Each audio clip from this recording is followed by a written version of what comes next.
আসসালামু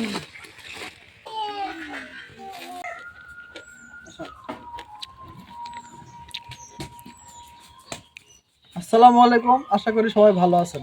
আজকে আমাদের বাড়ির পাশে একটা ছোট নদী আছে, সেই ছোট নদীতে মাছ ধরতে যাচ্ছি। দেখতে থাকুন ভিডিওটি।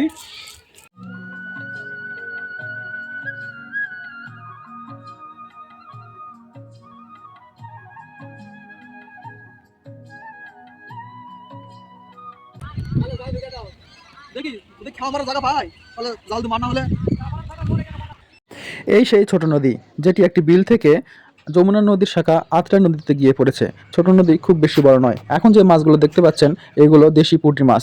এই মাছগুলো ধরা কিন্তু প্রায় অসম্ভব, কিন্তু যে মাছগুলো কচুরিপানার ভিতরে লুকিয়ে আছে, ওই মাছগুলো ধরা কিন্তু খুবই সহজ।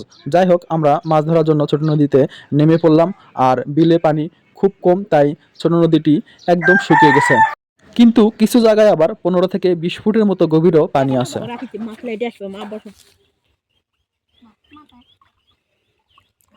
ঝাঁক ঝাঁক ঝাঁক মোবাইল থুইয়া ক্যামেরা বন্ধ করে এক সাইডে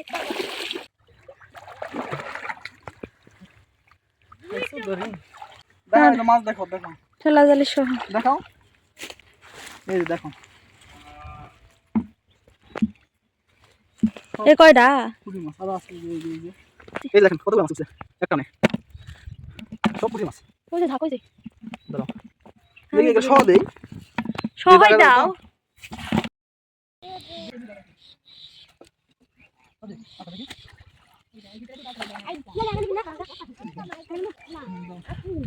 এই যে দেখেন সবাই, আফরিনের বাবা আর আমার ভাগিনা মাছ মারতেছে।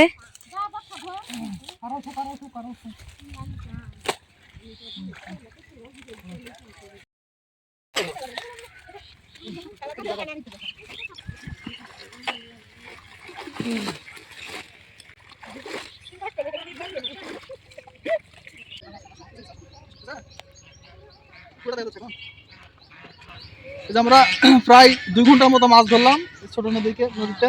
আমাদের বাসার পিছনে 2 ঘন্টা পর এই যে মাছগুলো পাইছি। দেখে মাছ দেখো, বাসায় গিয়ে এই মাছগুলো আমরা ঢালা খুব ভালোভাবে দেখাবো। বাসায় গেলে দেখতে পাবেন। চলেন, ভাত খেতে হবে, আসো।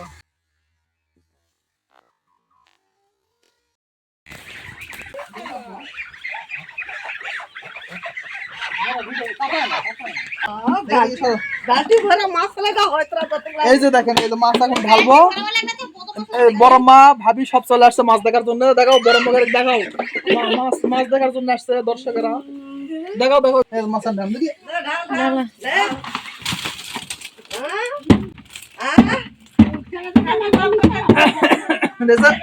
2 ঘন্টা মাছ। এই যে ব্যাম, এই যে ব্যাম আমাদের 16 আছে। এই যে ছোট মাছ অনেকগুলো পাওয়া গেছে। মাছগুলো একদম দেশি। দেশি মাছ এইভাবে তো শহরে তো এগুলো মাছ পাওয়া যাবে না। সাদিক দেখি মাছগুলো নিয়ে আসো তো। দেখি আব্বা, এগুলা ঢালা দাও। দাও দেখি আব্বা, এগুলা এখানে ঢালো, তাহলে দেখতে সুন্দর লাগবে। এটা কোন